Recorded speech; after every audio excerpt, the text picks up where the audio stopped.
Hello friends, in this lesson we will learn about Boolean data type in Java programming.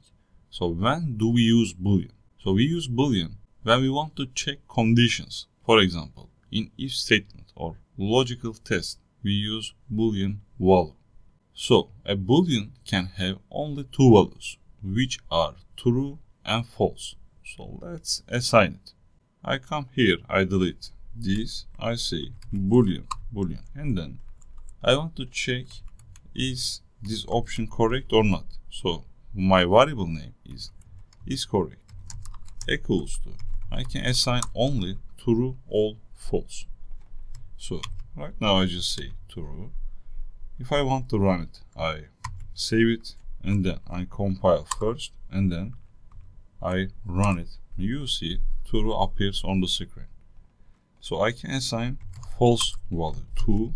So let's compile and run it. You see false appears on the screen, but we cannot assign any other values. So for example, if I want to assign John, you see I got an error. What it says, type mismatch error. We cannot convert from string to Boolean. So Boolean can only have true or false value. We will use it in our if condition later. Super.